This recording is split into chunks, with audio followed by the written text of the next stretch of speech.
Olá, bom dia a todos. Eu sou Fabrini Rezena, responsável por eventos aqui na Thomson Reuters, e em nome da companhia, agradeço a participação de todos neste webinar. No encontro de hoje, nós iremos falar sobre ESG e os desdobramentos na gestão jurídica, com a participação de Amira Chamas, da Gramado Parks, e Patrícia Bloomberg, da LBCA Advogados. E para mediar este encontro, nosso parceiro e consultor de tendências jurídicas aqui na Thomson Reuters, Alexandre Zavaglia. Antes de iniciarmos, eu informo que nós já recebemos algumas perguntas durante as inscrições e vocês também podem enviar perguntas no chat dessa ferramenta. Agora, sem mais delongas, eu passo a palavra para Alexandre Zavaglia. Olá a todos, um grande prazer estar aqui mais uma vez, em nome da Thomson Reuters, para falar sobre tendências e um assunto que vem crescendo bastante, que é o ESG, que começou muito ligado, né, às questões ambientais, mas obviamente quando a gente fala, né, de responsabilidade corporativa e de sustentabilidade, o que nós estamos falando é de perenidade no tempo, né? Como é que a gente faz, né, realiza as nossas atividades, tanto empresariais quanto também nos escritórios de advocacia, de forma sustentável, para a gente continuar no tempo, para a gente ter mais clientes, para a gente ter mais negócios, né? E aí a gente tem então esses três pilares, né? O E então ligado às questões ambientais, o S às questões sociais e o G de governança. Então a gente vai falar um pouco hoje sobre essas outras duas letras, né?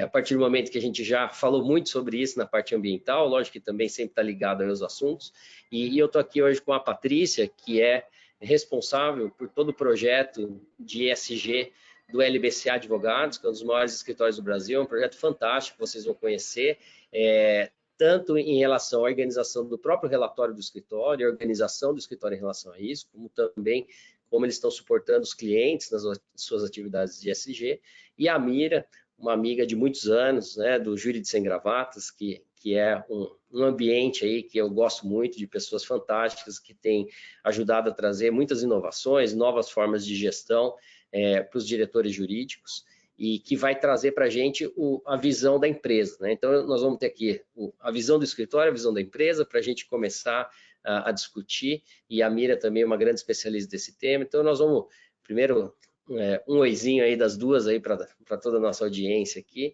para depois a gente começar com uma apresentação rápida das duas, né? A Patrícia vai mostrar um pouco esse projeto do escritório, a Mira também, né, complementar aí com os pilares do ESG, para depois a gente poder bater um papo, como é que o jurídico de fato ajuda aí nessa agenda, né? Patrícia e a Mira, bom dia.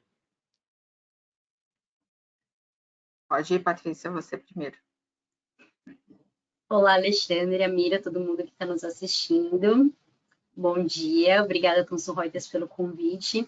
Então, meu nome é Patrícia, obrigada, Alexandre, pela apresentação. Eu sou a diretora aqui de ESG e Comunicação do escritório e eu espero contribuir um pouquinho aí para a gente conseguir desamarrar um pouquinho as questões que envolvem, né, os três pilares e que a gente consiga sair daqui entendendo um pouco mais como fazer a aplicabilidade prática.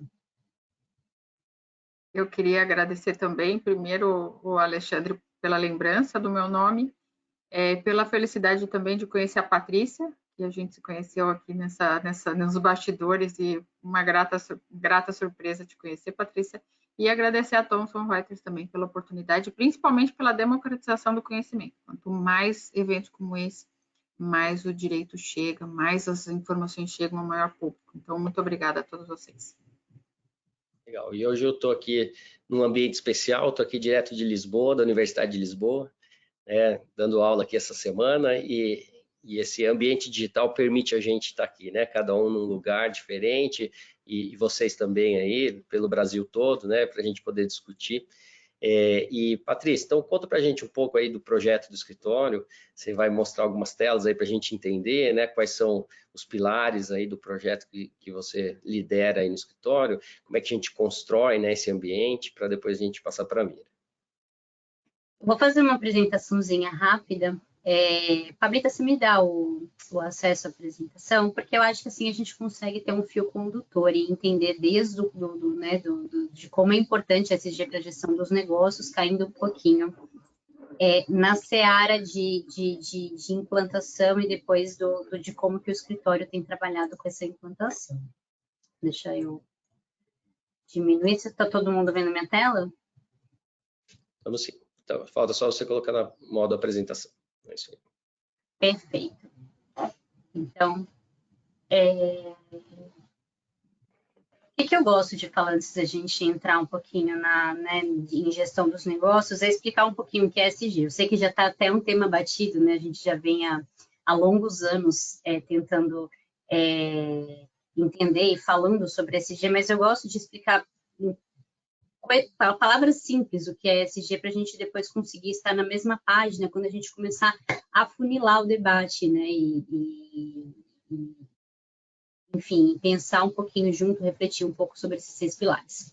Então, a ESG, né, é uma matriz composta, né, de fatores a interligar, tudo que diz respeito ao meio ambiente, ao social e governança, né? A sigla ela vem sendo usada principalmente pelo mercado financeiro para a gente conseguir avaliar, então, países e corporações o quão avançados eles se encontram em relação à sustentabilidade. E quando a gente fala em sustentabilidade, é importante que a gente entenda e tire esse preconceito que sustentabilidade tem a ver com o meio ambiente, né? Essa era uma palavra que foi utilizada por longos anos associada a questões ambientais, né? E a gente vem, né, nesses últimos anos aí trabalhando sustentabilidade como a saúde do negócio a longo prazo, né? Então é importante a gente estar na mesma linha quando a gente emprega a palavra de sustentabilidade, né? Então, afunilando um pouquinho o debate, né, até porque a aplicabilidade prática sobre ESG é bastante subjetiva ainda e causa bastante burburinho, vamos entrar um pouquinho na questão de gestão dos negócios, que é o nosso tema de hoje, né? Quando falamos em ESG, gestão de negócios, gestão jurídica, né, que ao meu ver ajuda demais as organizações a darem contribuições efetivas, né? Não só para a Agenda 2030 da ONU, mas principalmente para a própria sustentabilidade da empresa, né, dos negócios, pensando aí em longo prazo, a gente precisa reconhecer um ponto de convergência de 2 áreas que são academicamente separadas, né, academicamente impossíveis de estarem juntas, mas que é importantíssima para a gente pensar em ESG, que é a junção de comunicação com administração, né, a junção desse quase abismo catalisados por fatores ESG, né, eles tendem a demarcar o que vem a ser hoje uma boa governança, né, com suas diretrizes, condutas, né, com códigos de conduta, né, então a gente esboça aí uma transparência, né, uma grande transparência estratégia do negócio quando a gente utiliza uma boa comunicação e uma boa administração. Então, diante disso, né, manter essa equação, pensar em manter essa equação é extremamente saudável para a gente não tocar aquela grande entidade chamada reputação, né? Então, quando a gente pensa em ESG e gestão de negócios, a gente tem que pensar nessa equação, mas principalmente para a gente não ferir essa entidade que é a reputação. A reputação é coisa séria em ESG, né? Eu acho que isso é superado já, né? E o impacto que eu gosto sempre de falar é que o impacto, né, de uma organização com a sua reputação abalada é muito maior do que a perda de dinheiro, do que a perda financeira, né? Quando a gente tem uma reputação abalada, a gente causa o dano a um principal patrimônio de uma empresa, que é a credibilidade, né? Então, pensando em manter essa credibilidade, né, sempre ativa, essa chama sempre acesa, eu gosto de trabalhar o ESG, quando a gente pensa em escritório de advocacia, em 2 frentes bastante congruentes entre si, né? Que é a questão da atuação interna e o porquê que é importante a gente atuar internamente dentro do nosso escritório, né? Os fatores ESG, e também depois como que a gente pode ajudar os nossos clientes, né, através de uma boa implantação, a entrarem na pauta e a estabelecerem, então, diretrizes que sejam mais saudáveis, não só para o meio ambiente, mas para a sustentabilidade empresarial. Então, tendo em vista esses 2 pontos, essas 2 frentes de atuação, eu vou começar rapidamente, tá, gente? Porque o meu tempo é muito curto, então eu vou passar muito, muito rapidamente para a nossa metodologia de implantação, de como que a gente pode ajudar os nossos clientes para depois pensar um pouquinho nessa pauta interna, né? Então, pensando em como a gente pode ajudar nossos clientes, a LBCA criou uma metodologia própria, né? Metodologia que chama DAEC. Ela é o acrônimo, né, de 4 fases, né, que a gente considera crucial para ter depois um bom gerenciamento ESG, né? Então, O DAEC, ele vem de diagnóstico, né, começando por um diagnóstico, passando por um plano de ação, entrando no engajamento e, por fim, um bom plano de comunicação. Vou passar rapidamente por cada um deles, mas antes de falar dessas 4 fases, é importante a gente ter em mente que quando a gente fala em ESG, a gente tem que falar em mapeamento centralizado. Isso é um ponto extremamente importante, porque em tempos como hoje, por exemplo, vocês vão perceber que cada vez mais as grandes empresas multinacionais, elas vão pedir para os seus fornecedores dados a respeito de diversidade e inclusão, dados a respeito de governança, a meio ambiente, né, atuações climáticas, e a partir disso, se você não tiver uma boa gestão de dados, né, relacionado a esses KPIs importantes, você corre o risco de ser passado para trás, você corre o risco dessas grandes empresas trocarem de fornecedor. E a gente, como escritório de advocacia, a gente deve, né, muito esse tipo de satisfação. Então, é importante que a gente tenha em mente que quando a gente tem esse mapeamento centralizado, a gente utiliza um sistema de que o RH, o financeiro, o departamento jurídico né, forneça esses dados de maneira igual, a gente consegue automatizar a gestão administrativa, a gente consegue ter uma visualização 360 desses impactos, né, isso é extremamente importante, engajamento com os stakeholders, porque sendo esses dados centralizados, a gente consegue oferecer respostas rápidas, respostas imediatas, né, relatórios otimizados de uma maneira mais rápida e trabalhar, né, quando a gente fala em uma plataforma centralizada, trabalhar com padrões e standards, né? Então, quando eu falo em padrões e standards, quero que vocês fiquem confortáveis em entender, por exemplo, que existem frameworks no mercado que conseguem avaliar hoje em dia ESG, né? Então, a gente pode falar aí de GRI, de SASB, né? São grandes terceiros aí que você consegue conversar de maneira igual, né? Eu, como o LPCA e, por exemplo, a Google, né? Se a gente utilizar o mesmo padrão standard, uma pessoa do mercado financeiro, ele pode ter uma leitura igual, né, do que eu estou fazendo, do que a Google está fazendo. Então, é algo que é importante a gente trabalhar e ter em mente. Falando rapidamente, então, da parte de diagnóstico, né, então, o que um escritório de advocacia pode ajudar uma empresa, né, quando a gente começa a mapear, né, é entender a maturidade das práticas ESG, né. Então, como que está sendo feito o gerenciamento de risco, como que tem sido essa questão de centralidade, comparabilidade, compliance, né? A partir disso, né, da gente entender como é que está toda essa maturidade, levantar uma matriz de materialidade, né, quais são os principais temas que essa empresa precisa utilizar, né, precisa trabalhar, temas de impactos, temas de riscos, né, impactos tanto positivo quanto negativo, e a partir disso, então, conseguir ensinar a ter maior rastreabilidade, maior contabilidade, ter transparência nos seus dados, né. Seguido vem um plano de ação. Esse plano de ação eu tenho algumas frentes, né, eu defino uma frente de atuação. Quando eu falo em plano de ação, é um ponto importante a gente entender, é uma pergunta que sempre sai, poxa, como é que com tantos dados de tantos setores diferentes, né, quem que vai trabalhar isso de uma maneira organizada e centralizada, porque a ESG tem a ver com transversalidade, né? Mas é importante que a gente tenha um maestro que rege a música, né? Assim como uma orquestra, a gente tem diversos instrumentos, a gente tem diversas, né, sonoridades, mas a gente sempre tem um maestro que coordena, né, que organiza. Então, quando a gente fala em plano de ação, é importante estabelecer, ter um comitê de ESG que consiga, né, conduzir essa orquestra de uma maneira inteligente e igual, né?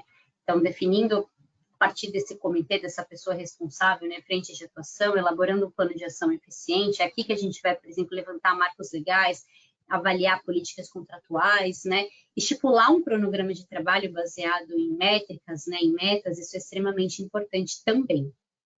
Uma outra fase que a gente trabalha é a fase de engajamento, né, não adianta eu chamar todo mundo, né, da empresa, né, pensando nessa questão de transversalidade, a trabalhar num projeto ESG de longo prazo, se as pessoas não entenderem a importância de ESG, né? A importância de você trabalhar esses 3 pilares, a importância de se conduzir um mapeamento de risco e impactos, né? Então, é essa fase que a gente chama, né, com base lá em cima que a gente levantou quais são as prioridades, né? Comitês temáticos para a gente trabalhar, para para ter maior engajamento, fazer treinamentos, rodadas de conscientização. Um ponto importante é que nunca vai ter um padrão estabelecido, né? Essa parte de engajamento a gente pode fazer online, a gente pode fazer ao vivo, a gente pode até fazer por meio de peça teatral, né? O importante é identificar formatos que gerem engajamento a esses stakeholders. E, por fim, um plano de comunicação, né? Divulgar os impactos é extremamente importante. ESG, no fim das contas, é sobre comunicação, é eu comunicar, é eu contar o que está acontecendo, obviamente, sem publicizar aquilo que eu não faço, né? Senão a gente estaria caindo na seara do greenwashing, e é isso que a gente não quer de jeito nenhum, né? Então, nessa fase de comunicação, é importante a gente criar um storytelling, né? Para a elaboração do relatório, onde a gente vai contar. Esse relatório também sempre tem em mente que não tem que ser um romance, ele tem que ser muito mais associado a uma enciclopédia, né? Ele é um trabalho de consulta, né? Então, entender o que o meu stakeholder quer, né? Então, esse é um ponto importante também para os escritórios de advocacia que precisam trabalhar com seus clientes, é a gente sempre trabalhar quem é o público, né? Que vai estar escutando, e a partir disso a gente fazer uma estratégia de divulgação, uma estratégia relatorial que trabalhe com esses públicos que precisam ser atingidos, tá? Basicamente, essa é a minha dica, né? Desculpa passar rápido, eu sei que o tempo é muito curto, mas basicamente essa é a metodologia da LBCA para a gente, então, trabalhar aquela frente de atuação que seria a consultoria, para a gente ajudar as empresas a se adequarem, né, a implantarem ESG e terem sustentabilidade a longo prazo. Antes de entrar, né, na questão da LBCA, na questão interna, né, de como escritório, eu gosto sempre de dizer que a importância do direito, né, na conformidade ESG, ela é enorme. Então, a gente aqui, como escritório de advocacia, ou como um departamento jurídico, a gente tem que ter em mente, né, que o suporte jurídico ele tem que ser extremamente sensível e atento, né, principalmente esse novo modelo empresarial que a gente tem por aí.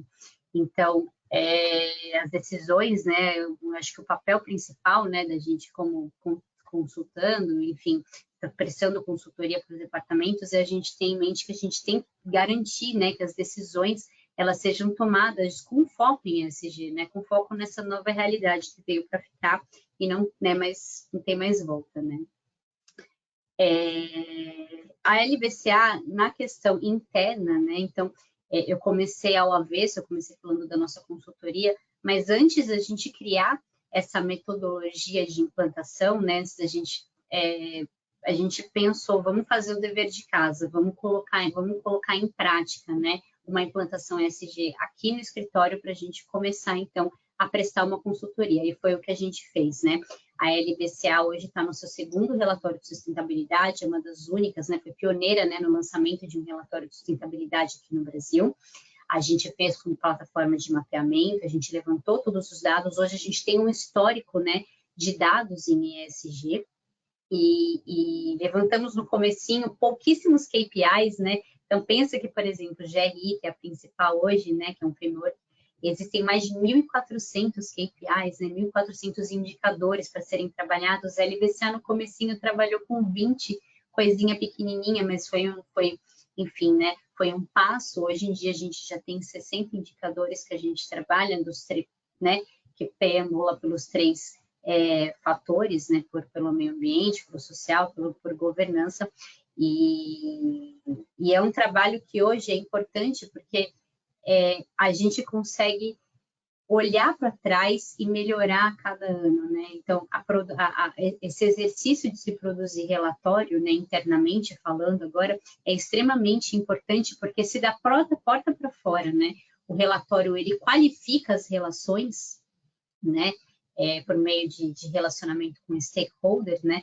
Da porta para dentro, ele é um mecanismo de gestão de dados enorme, né? De você olhar para os seus dados e melhorar constantemente, né? Então, essa é uma prática que hoje a LBCA é um caminho sem volta, né? A gente vai lançar aí relatório até, enfim, Valari, não queremos mais relatório mercado, enfim, mas é um mecanismo extremamente importante de gestão de dados e de melhorias internas. Então, a gente tem um relatório, coloquei um vidinho aqui enquanto eu falo do nosso relatório, mas a gente passa por... Ficou bonito, hein, Patrícia? É um relatório bastante visual, né, Amira? A gente trabalha bastante com essa questão visual, mas a gente, né, destaca o que a gente tem a gente ganhou prêmios, né, nossos prêmios em relação a ESG, mas o que eu gosto desse relatório, né, é que a gente tem aqui no finalzinho as estatísticas exatas, né? Então, todo mundo que quiser saber os nossos números, ele é aberto, ele é transparente, né? A gente trabalha com os ODS, com os RI, a questão de saúde e segurança do trabalhador, questão de homens e mulheres, a própria questão ambiental, a gente fez um inventário, né? De crédito de carbono para a gente conseguir ser net zero até o final do ano, né? A gente tem por essa meta. Então, é importante porque a gente não só mostra como a gente se desafia o tempo todo a melhorar a cada ano, né? Através desse cronograma de métricas e metas que foi instalado internamente. Basicamente, é isso. Eu realmente espero que eu falei muito rápido, porque eu sei que o debate aqui é longo, eu ainda quero escutar muito a Mira falar, mas espero ter contribuído em relação a gente entender a ESG como uma aplicabilidade prática o tempo inteiro, né? Não só a gente defender, mas a gente colocar em prática, lembrando que a advocacia ainda é essencialmente conservadora, essencialmente branca, essencialmente masculina, então a gente trabalhar esses fatores internamente, a gente também tem um olhar atento a essa questão de diversidade e inclusão, né? Essa questão de uma governança de dados mais ativas dentro da própria advocacia. Olha, é muito legal, né, Patrícia? Porque hoje a gente vê assim, todo mundo é especialista de tudo, né? Todo mundo já sabe tudo, aí sai um assunto novo, né?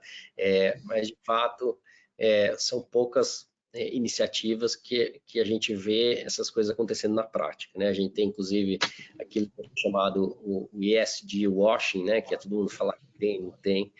Então, quando a gente discutiu, né, trazer aqui para vocês esse webinar, a gente poder falar sobre esse ambiente, olha, vamos trazer pessoas que de fato estão fazendo. Então, é um projeto, obviamente, aqui, ela não está falando do escritório, ela está falando, né, de como ela construiu e como isso tem sido importante, primeiro, para dentro do escritório, olhando, né, todos esses pontos, e vocês veem que tem uma metodologia internacional acreditada, né, você tem toda essa questão de levantamento das informações, a parte de cultura para as pessoas também se engajarem nesse projeto.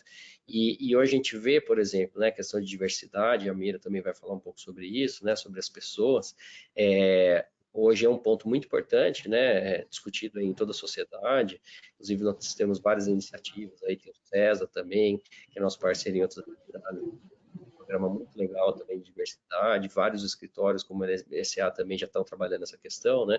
E a gente já vê, por exemplo, empresas que colocam isso como requisito, né, até de contratação. É isso que nós estamos falando de sustentabilidade, né? Quer dizer, o seu negócio, se você, primeiro, né, mostrar que você tem todos esses cuidados, todas essas dimensões, vai fazer com que você também tenha mais negócio, mais clientes. Obviamente que nós estamos falando aqui com pessoas de propósito verdadeiro, né, que fazem isso porque gostam e acreditam de fato nessa pauta.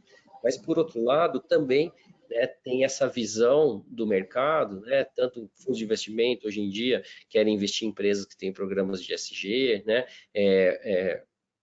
empresas estão contratando os escritórios, já querem olhar como também os escritórios estão trabalhando essa pauta, porque isso é importante até para o programa de ESG dela, né, porque se ela contrata quem não está ligado aí nessa agenda, né, também ela tem aí dificuldades, até pontuação do próprio programa dela, né, então tem muita coisa legal aqui, nós temos várias perguntas aqui também, vamos escutar um pouco a Mira, né, que vai trazer um complemento, essa visão da empresa, para a gente poder bater um papo aí sobre as questões aí que o pessoal aqui quer entender, e eu também.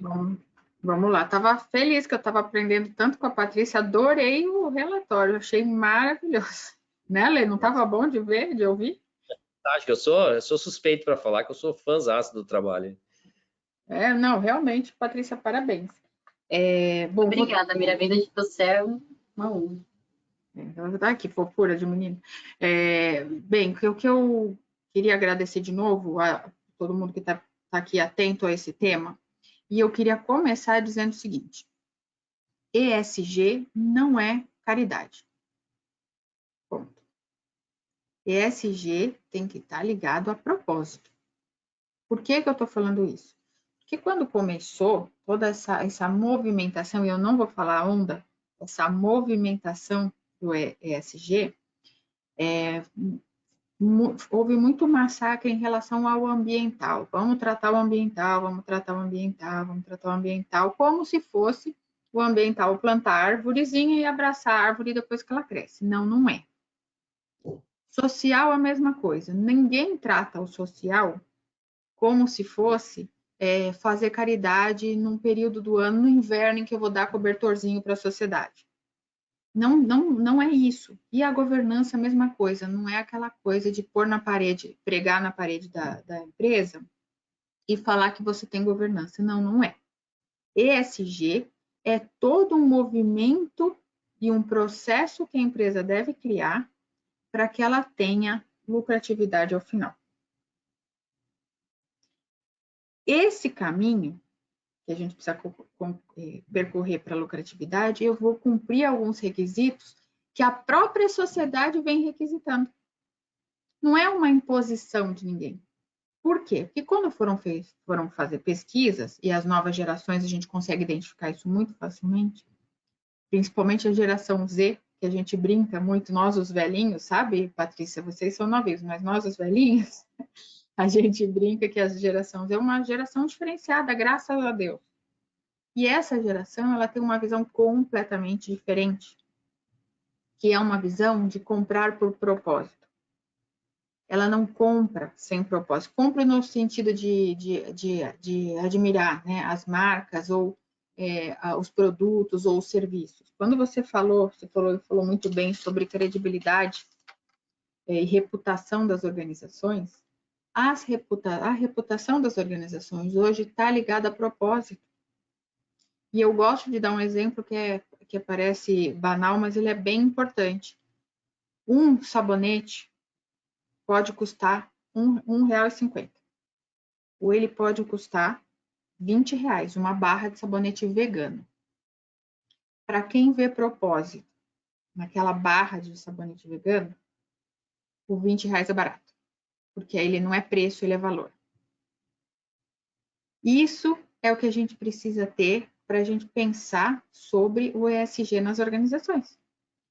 Entrando um pouco no nosso pilar hoje, que é o social, que é onde o Ale me pediu para fazer as minhas colocações, quando a gente fala em social, a gente não está falando em caridade, a gente está falando em respeito, equidade, possibilidade de enfrentar problemas com a mesma condição que o meu parceiro, tratar as relações de uma forma extremamente justas e dar oportunidade para todo mundo. Então, qual que é o grande ponto aqui?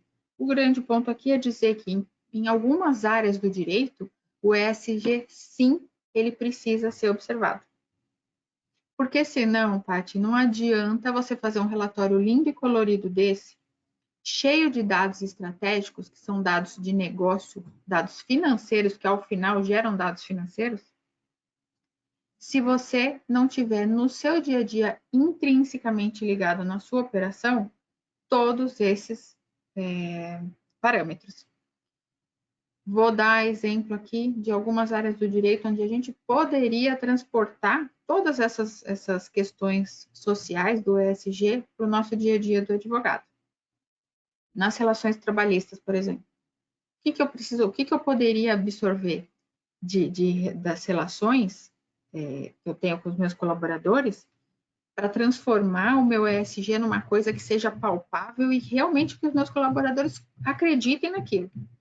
Por exemplo, o que a gente tinha antes na indústria, né? No desenvolvimento das indústrias, a gente tinha uma preocupação com a segurança física dos colaboradores. Hoje em dia, basta, Patrícia, segurança física só? Não. Hoje nós estamos num outro modelo em que a gente precisa também cuidar da segurança emocional. E as empresas entendendo quem é o seu público, quem é aquele colaborador que ela tem lá, que faixa etária ele tem, que tipo de colaborador eu tenho ali, que produto eu vendo. Eu tô contratando o meu colaborador de forma correta para atender um público que eu quero? Eu tenho diversidade suficiente para isso? Mira, o S do social é só diversidade e inclusão. Não, mentira. Diversidade e inclusão é um KPI que você pode pôr lá, tá, Patrícia? Mas não é só esse. Lá eu preciso saber se eu tenho um plano para acolher uma mãe que acabou de adotar uma criança. Lá eu preciso ter um índice que vai me demonstrar como o meu contrato de trabalho ele é formulado, se eu tenho uma relação abusiva nesse contrato, se é uma mão de obra que tem tanta oferta que eu posso contratar a qualquer preço, se eu vou canibalizar aquela relação, né? Outro ponto jurídico que a gente pode pensar, as relações com os nossos fornecedores, os contratos, né? Direitos contratuais, direito contratual. O que a gente pode captar de informação do ESG numa relação de contratos? Trazemos para cá, para o nosso mundo, a gente contrata escritório de advocacia, empresas contratam. Quanto que eu sou justa naquela contratação? Eu sou uma grande empresa e eu quero ter um relatório de ESG, porque eu exijo. Minha matriz exige que eu tenha um relatório de ESG e eu só contrato escritórios que têm relatório de ESG emitido, né? E aí tá beleza. Seu honorário não tá bom para mim. Tá, tô trabalhando no meu curso. Pode baixar porque eu tenho outro aqui querendo bater seu valor. O que eu estou fazendo com esse fornecedor, com esse meu parceiro de negócio? Tem muito advogado, tem muito escritório. Eu posso fazer isso como empresa? Pergunto para você, Patrícia. A resposta é que você já sei que eu posso fazer isso. Está em linha com a minha política de ESG? Mas eu estou economizando para a empresa. Está em linha com a minha política de ESG? Veja que eu não estou tratando aqui de absolutamente nada fora do ambiente do advogado. O que eu estou dizendo é, não adianta a gente pendurar um relatório de ESG na parede se eu tenho relações trabalhistas, né, na esfera do direito do trabalho, ou na esfera do direito contratual, relações extremamente tóxicas, extremamente depredadoras. Então, eu, como responsável por uma empresa que quer ter um ESG de verdade, eu tenho que transformar isso em atitudes práticas no meu dia a dia. E uma das atitudes práticas é valorizar o meu fornecedor. É ter uma comunicação com ele que não seja predatória. Porque eu estou falando multinacional, mas poderia ser nacional, tá? Porque eu sou uma multinacional. Quer ter meu nome no seu portfólio? O meu preço, o máximo que eu pago é isso. Se adapte ou eu pego outro. Pode ser que aconteça isso na vida real. Não estou afirmando, mas pode ser que aconteça. E se acontecer, isso aí está correto, Patrícia? Do ponto de vista de ESG, funciona eu dizer que eu trato os meus parceiros de negócio com a dignidade que mereciam? Então, o que a gente precisa entender é, numa relação de trabalho ou numa relação com parceiros, com fornecedores, a gente tem que ter o ESG incrustado no nosso DNA. Isso vai muito além. Então, além de entender o que essa nova geração, os meus colaboradores agora são de uma geração que não é mais a minha. O que ele quer para vir trabalhar comigo? O meu parceiro, o que ele oferece de melhor para trabalhar comigo? Aí a gente vai um pouquinho mais além. E a gente vai falar sobre a relação de consumo. Direito do consumidor e o advogado. Tem essa aí, Patrícia? Tem essa. Tem essa porque a gente trabalha também o social, não é, volto a insistir, não é só cumprir cota. Eu quero sim pretos no meu time, eu quero sim toda a diversidade no meu time, eu quero ter um time que tenha uma visão multidirecionada. Mas eu te pergunto, eu ligo para o meu consumidor? Aí não funciona. Então, quando eu vou fazer uma regra para atender o consumidor, né, perguntas e respostas que a minha operação vai ter para fazer frente a uma reclamação de um consumidor em um dos nossos empreendimentos, se eu não tiver empatia, olhar pelo lado social da coisa, vai funcionar? Que tipo de pessoas eu vou tratar? Como eu vou tratar os tipos de pessoas diferentes que entram nos meus empreendimentos? Hoje eu estou trabalhando numa empresa de hotelaria, de hospitalidade, de entretenimento, em parques. Que lado social eu tenho que ter aí incrustado para tratar a diversidade de público que entra nos meus empreendimentos? Já tive episódios de intolerância religiosa, de discussão política, que é livre nesse país, não é? Qual é o meu propósito? Qual é o propósito da empresa que eu vou colocar ali em prática como social para tratar aquele assunto do ponto de vista do consumidor? Vai me dizer que o advogado não tem que colocar, não transportar isso para todas as áreas do dia a dia dele? Precisa. 80% dos jovens hoje, especialmente de novo focado na geração Z, né, aqueles que nasceram entre 1996 e 2016, os jovens, eles focam em produtos que têm propósito alinhado com o propósito deles. Eles só querem isso, eles não querem mais nada. E não é preço, de novo, é valor daquilo. A gente sabe que tem essa faixa etária aqui, eles têm um tribunal deles, né? Uma rede social específica que é o tribunal deles. Eu não vou citar o nome, né? Porque a gente mantém a dignidade aqui, mas tem uma rede social específica em que essa geração, eles julgam marcas, pessoas e cancelam ou deixam a pessoa seguir vivendo de acordo com os padrões e propósitos que eles entendem correto. E aí, voltando um pouco, Patrícia, no que você comentou sobre a reputação da organização. O que gera credibilidade é o olhar que as empresas têm. E nesse ponto, o advogado faz muita diferença em relação ao direito do consumidor. O que eu vou escrever? Qual o labeling que vai ter nas minhas embalagens? O que eu vou deixar de recado nos meus murais para os consumidores que estão chegando no meu empreendimento? Para eu atender a expectativa desse público que está chegando e que está em busca de valor. Se eu não tiver isso muito claro e muito incrustado no meu DNA, não funciona. Porque aí eu vou estar fazendo o quê? Marketing. Aí eu vou estar trabalhando o ESG como marketing. Tudo bem, pode acontecer. Já garanto. Não se sustenta por muito tempo. Tem prazo de validade. E até o marketing, se você não se atentar ao DNA, o marketing fragiliza. Porque aí a marca não condiz com as atitudes, com a prática da empresa, então ela não se sustenta por muito tempo.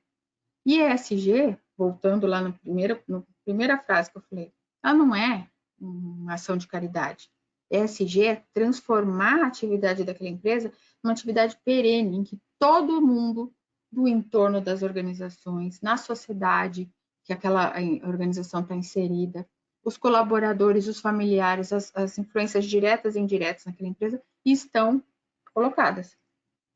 Se eu tenho um produto em que ele não é colocado para aquele local, não vai funcionar. É muito interessante porque quando a gente abre algum empreendimento, viu, Zavagli, isso é bem interessante. O que acontece? A gente treina o público local. E aí a gente faz seleção na localidade. Então, seleção de quem vai trabalhar com a gente é naquela localidade. Ah, mas eles não têm capacitação. Eu crio uma escola. Eu monto uma escola e aquela escola vai capacitar pessoas. Ah, mas você não vai conseguir absorver todo mundo. Não, tudo bem. Eu vou capacitar. Se vier um outro empreendimento, já tem gente capacitada. É isso. Simples assim. Esse é o social. Esse é o social. Se eu entro numa cidade, minúscula que seja, e eu trago gente de fora para atuar naquele empreendimento, qual é a mensagem que aquela organização está passando? Que aquele público de lá não pode acessar esse tipo de empreendimento. Mas a hora que eu envolvo toda a sociedade, todo o público daquele entorno, no meu empreendimento, eu transformo aquele empreendimento em um empreendimento acessível. E aí sim as pessoas vão me recomendar, aí sim as pessoas vão comprar o meu produto, aí sim as pessoas vão se tornar pertencentes àquele empreendimento. e vão gerar para mim o que a Patrícia bem falou, reputação da organização e credibilidade da minha marca. Vê como tudo fica interligado, sem eu precisar fazer caridade? E eu pensando isso tudo, eu estou pensando na perenidade. Nessa perenidade da organização é também manter essa organização lucrativa. Ninguém vive por muito tempo tendo prejuízo. Então, tudo isso voltado para o negócio. Até porque, e aqui vamos ser bem honestos, né, Patrícia? Não sairia de um banco uma colocação de ESG se não fosse uma coisa para manter o negócio em pé, né? Não era para ser só bonzinho, era para ser bonzinho com propósito. O propósito é, sim, manter a empresa lucrativa. E, por fim, vou comentar um pouco sobre a atuação do advogado em relação ao social do ESG no contencioso. Tem uma coisa muito interessante, que o nosso judiciário é um judiciário muito caro, o Alexandre sabe muito bem disso, é o mais caro do mundo, é o mais volumoso do mundo, né? Ele tem um percentual significativo do PIB nacional, né? Ele come um percentual significativo do PIB nacional, e mesmo assim a gente continua. 1,3% do PIB, normalmente é 0,4%, 0,6%, né? Então aqui é mais que o dobro da maioria dos países. Então, assim, a gente tem um percentual que é alto demais para o litígio. E número de processos, pior ainda. E que também, né, não é só uma questão judiciária, né? Que nós somos um país que a gente tem uma cultura do litígio. Então, 80 milhões de processos, isso não acontece em lugar nenhum do mundo, né? Então, essa é uma questão também social. Como é que a gente cria outros canais, né? Tem vários processos de digitalização, a gente tem, hoje em dia, plataformas de acordo, né? Principalmente com mais informações, assim como a medicina, a gente pode sair do reativo para o preventivo, né? Olha, né, como você está falando do trabalhista, olha, eu estou vendo que eu tenho muitos processos aqui de falta de equipamento obrigatório, né? Ou de assédio dentro aqui da empresa. Então, como é que a gente entende esses problemas e muda processos internos, né? Então, como é que a gente muda também esse jogo, né? Exato. Então, assim, quando a gente acha que o S do social ele está restrito à diversidade e inclusão, você começa a abrir a cabeça e ver que tem tanta coisa que a gente pode fazer. E aqueles 20 KPIs iniciais lá que a Patrícia comentou, já pode pular para uns 400. Porque a gente vê que quando você explode de ideias em relação ao social como ele realmente é, e não como o marketing das empresas quer que seja, a gente vê coisas incríveis que a gente pode fazer. Com relação ao litígio, 80 milhões de processos, isso não é razoável. Não é razoável 1,3% do PIB, né, Ale? Assim, é dado que não tem fim. Se a gente juntar processos do mundo inteiro, não dá o número de processos do Brasil. E ainda assim, com o número de faculdades de direito que tem. Eu estou aqui na Europa, né, participando de algumas discussões, né, e tem um dado que é impressionante do Brasil, que 98% de todos os litígios contra companhias aéreas são no Brasil. Pense, 98% do mundo acontece no Brasil. Que fofos, né? E os dados da aviação no Brasil são melhores que de outros países em termos de pontualidade do voo, né? A Patrícia conhece, o escritório dela é um dos que mais atua aí nesse setor, né? Então você vê, tem alguma coisa aí também, né, que não bate, né? E o que é aquela coisa, né, desse excesso de litígio em relação ao que a gente precisa ter com o direito do consumidor? O que é que na comunicação, Patrícia tinha lá na sua apresentação no começo, o que é que na comunicação, sendo que o dado do Alexandre, eu não tinha isso na minha apresentação, mas o dado que ele está dando, são os que têm o maior pontualidade mundial. Tem o maior litígio, tem alguma coisa estranha aqui. Cancelamento de voos, tem o menor número de cancelamento de voo e o melhor número de pontualidade. E o que está acontecendo na comunicação? Por que esse índice de litígio continua alto? O que de social eu não estou fazendo nessa relação de consumerista aqui, que eu estou perdendo na comunicação, que está me gerando esse excesso de litígio? Como que o advogado, nesse momento, vai agir para transformar essa qualidade de serviço em percepção de valor para aquele consumidor. O que está acontecendo nesse meio do caminho? E aí que entra o advogado, no social.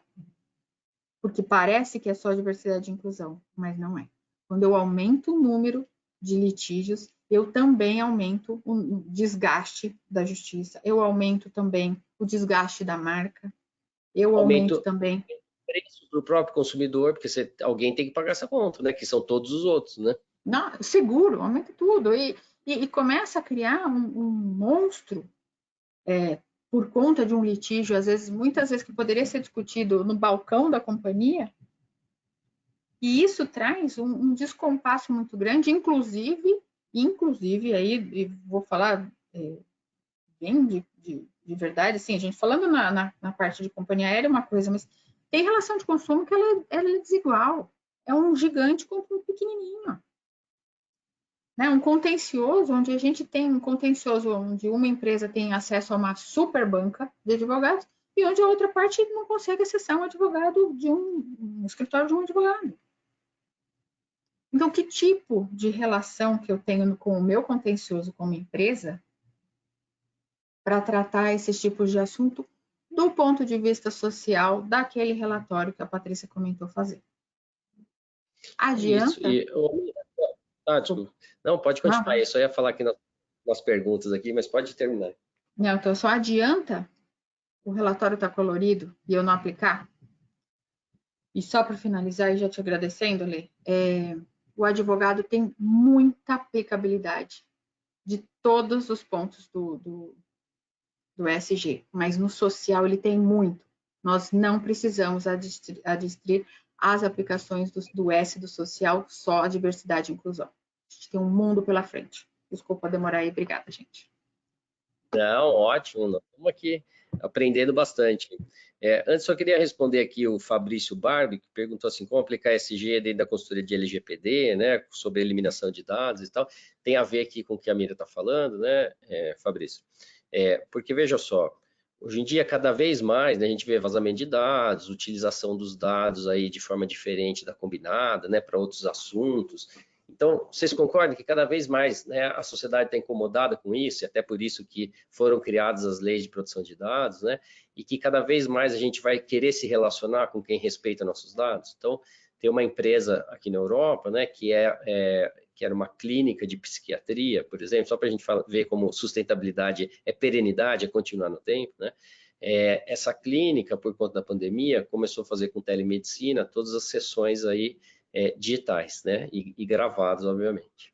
E um ataque hacker, né, nessa clínica, pegou aí, teve acesso a todas essas gravações. E então esses hackers começaram aí a fazer, né, uma chantagem aí de ransomware, né, que é justamente pedir um resgate. A empresa não quis pagar, eles começaram a entrar em contato com cada paciente. Olha, eu tenho tudo sobre você aqui, tudo que você falou, tudo gravado, e se você não me pagar, eu vou vazar. Aí sabe o que aconteceu com essa clínica? Ela quebrou, né? Porque ela perdeu toda a confiança, ela teve esse problema sério e ela quebrou. Então, é isso que nós estamos falando, são pilares que, primeiro, é uma questão de propósito, como a gente falou. Segundo, que são aspectos, né, que vão ser cada vez mais importantes para a continuidade do negócio. É isso que é sustentabilidade, né? E quando você está falando aqui, Fabrício, de LGPD, né, eu estou aqui justamente falando sobre, amanhã minha fala aqui na faculdade é sobre governança e ética de inteligência artificial. Então a gente vai ter um tripé muito ligado a ESG, que é a segurança da informação, LGPD e uso ético de IA. Porque essa é a base do mundo digital. Se a gente não se preocupar com isso, os negócios, primeiro, não vão ter os benefícios, né, de toda essa tecnologia, e segundo, eles não vão continuar no tempo, né? Então, você falou, desde o descarte, uso de base legal, então assim, toda a justificativa já está lá na lei. Então, veja, você tem lá o princípio da necessidade, por exemplo. Será que eu preciso pedir todos os dados se eu só uso uma parte, né? Então, como é que a gente se adequa e depois como é que a gente documenta, como o Patrício falou, né? Que essa parte de governança também, é o accountability, né? Essa prestação de contas, como é que a gente documenta tudo isso para mostrar. E aí você pode até usar como uma questão de diferencial competitivo de marketing, como a Mira falou. Mas se for verdadeiro, olha, eu sou uma empresa que respeito aqui os seus dados, que eu respeito aqui a sua intimidade, né, a sua privacidade, e protejo os seus dados, né? Então, esse vai ser um pilar muito importante aí de ESG, toda essa parte de segurança da informação, LGPD e uso ético de IA. E aí, Patrícia, para a gente ter um bate-papo aqui final, né, e voltar para a Mira também. O Marcos Mendonça está perguntando quais são os principais desafios de ESG para o escritório de advocacia, né? Como é que começa, né? Que você teve dificuldade, por onde você começou? Fala um pouco para a gente. Eu acho que o principal desafio sempre vai ser dar o start inicial, né? Dar o primeiro passo, porque depois a gente consegue, enfim, ter o conselho, ter se não for fundador, os sócios, sêniores, enfim, engajados na pauta, né? Que é como que a Mira bem disse, né? Não adianta a gente ter um relatório se a gente não tem propósito, né? E ser um top-down, né? Ser uma decisão top-down de entendimento da pauta é extremamente importante, né? Então, a princípio, esse é o primeiro passo, né? A gente entender ESG como propósito, né? E que seja uma decisão mesmo top-down, porque a partir daí você começa a ter mecanismos mais poderosos para você conseguir avançar na pauta ESG dentro de um escritório de advocacia. Depois, um desafio muito grande é a gente estabelecer um comitê de ESG, né? Então, quem vão ser as pessoas que vão participar desse comitê a partir do que é importante, né? Quais são os temas materiais importantes dentro desse escritório, né? Por exemplo, aqui na LBCA, a gente tem 2 temas materiais extremamente importantes, né? A questão da desjudicialização, embora a gente seja um escritório de advocacia, né, todo mundo fala, mas vocês estão mais que satisfeitos que tem um monte de processo rodando para vocês conseguirem trabalhar. Na verdade, a LBCA tem como principal eixo, principal pato, principal como tema material, a questão da desjudicialização, né? Então, como que a gente pode, através de mecanismos alternativos, ajudar os nossos clientes, né, e ajudar o mundo, né, ajudar o Brasil, com base nesses dados que vocês nos passaram aqui tão bem, a diminuir, né, o número de processos na justiça. Então, esse é um tema material nosso. Então, dentro do nosso comitê de ESG, a gente precisou contar com pessoas que trabalhassem com esses temas internamente para que a gente conseguisse avançar nessa pauta, nesse tema. Outro tema importante é o tema da diversidade e inclusão. Na LBCA realmente acredita que times mais diversos trazem mais inovação, né? Então, a gente é uma pauta extremamente importante. Então, por exemplo, dentro do nosso comitê de RH, do nosso comitê de ESG, seria crucial a gente ter, por exemplo, pessoas do RH, pessoas do comitê de diversidade para nos auxiliar nesse outro tema que é extremamente importante. E aí, a partir disso, a gente começa, então, a levantar dados, né? Estabelecer métricas, estabelecer metas, né? Com base em todo aquele programa que eu comentei, que eu passei com vocês. Então, todo aquele programinha da EC a gente implantou internamente com o comitê de ESG orquestrando, né, sendo o grande maestro dessa orquestra. E, por fim, é isso, né? Eu acho que ter esse propósito, ter claro que a ESG é muito mais do que um relatório, né? São pautas de sustentabilidade de longo prazo, é um desafio muito grande. Eu acho que é o passo que a gente tem que dar na mudança de mindset para a gente conseguir ter bem estruturadas as pautas ESG. Ô, Amira, e traz para a gente, então, um pouco também de questões práticas, né? No seu dia a dia aí, obviamente, você trouxe uma aula aí para a gente, né? Todas as áreas, setores e possibilidades, né? Mas, assim, o que de fato você tem aplicado aí esses conceitos nesse dia a dia, tanto na relação com consumidores, como também na parte de fornecedores, né? Como é que você tem trabalhado com isso na prática aí dentro da empresa e como isso, de alguma maneira, também tem alimentado aí o próprio relatório da empresa? Olha, para mim, acho que um dos grandes desafios foi começar a fazer tudo isso nos contratos com os nossos fornecedores. Porque quando você começa a elaborar um contrato, a tendência natural do advogado é caprichar, colocar tinta na caneta para dar uma pesada mesmo na mão para quem? Para o lado do seu cliente, para o lado da sua empresa. É o natural, é para isso que a gente é treinado nos 5 anos da faculdade. Puxa a sardinha para o seu lado. E qual que é o grande desafio de uma empresa que quer olhar para a sustentabilidade do seu negócio? É transformar essa caneta numa caneta justa.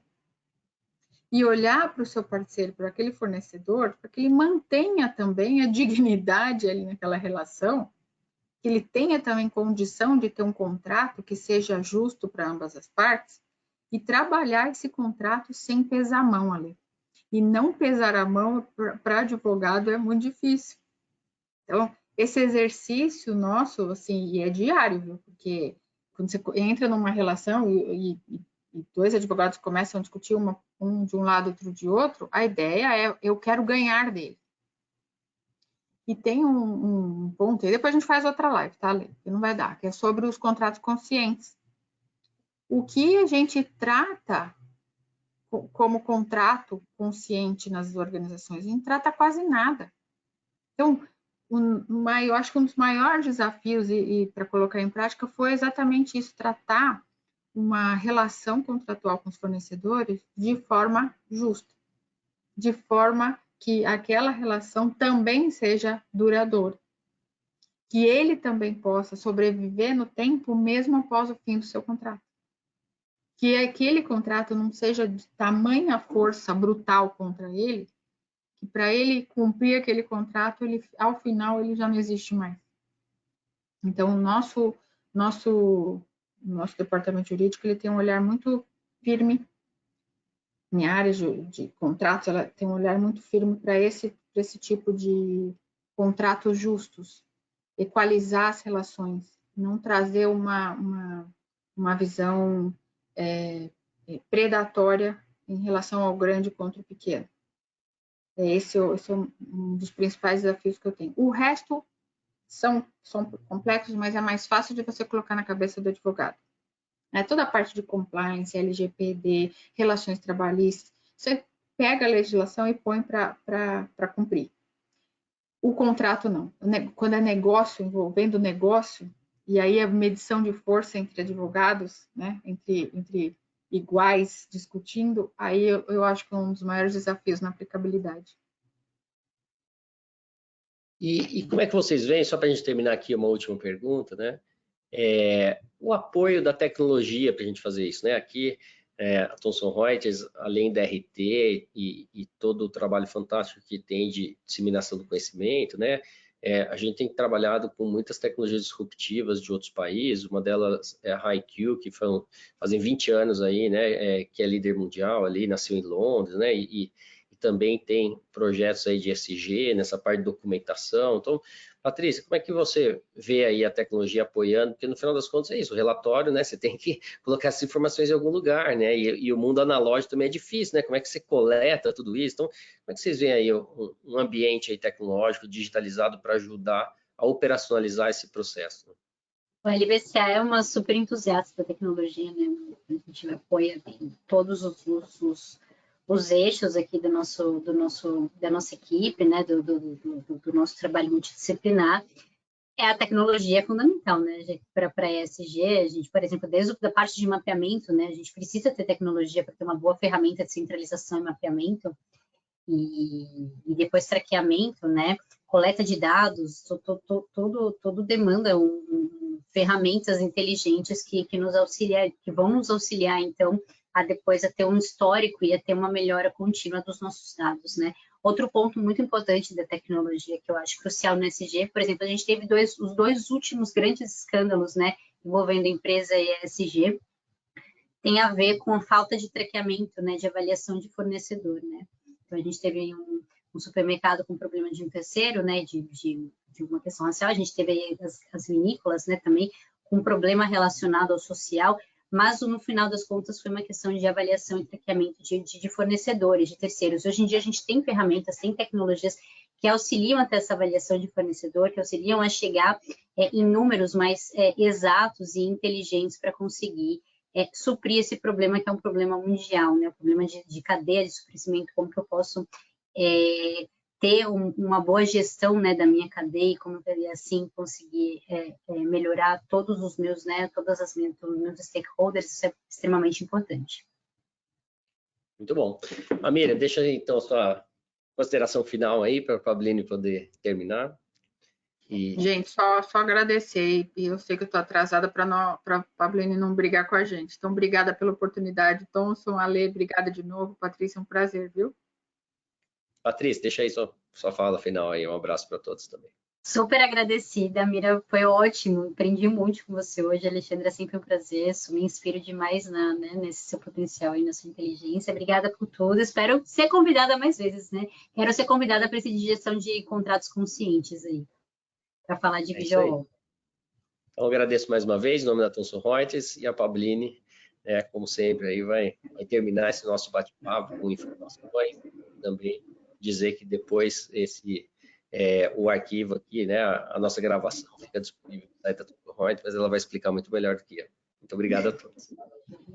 É isso, pessoal. Muito obrigada, Mira, Patrícia, Alexandre Zavaglia. Tenho certeza que a nossa audiência aprendeu muito aqui com vocês hoje. Recebemos aqui alguns comentários e elogios aqui no chat. Então, muito obrigada por terem aí ministrado esse webinar tão relevante para o mercado jurídico com tanta maestria. E, obviamente, espero encontrá-las, né? Encontrá-la em outros webinars, outros encontros. Então, reafirmando que o Ale comentou, esse webinar vai ficar gravado, vai ficar disponível no nosso site em alguns dias, www.thomsonreuters.com.br. Eu espero vocês em outros encontros. Até breve, pessoal. Tchau, tchau. Obrigada, pessoal. Até mais.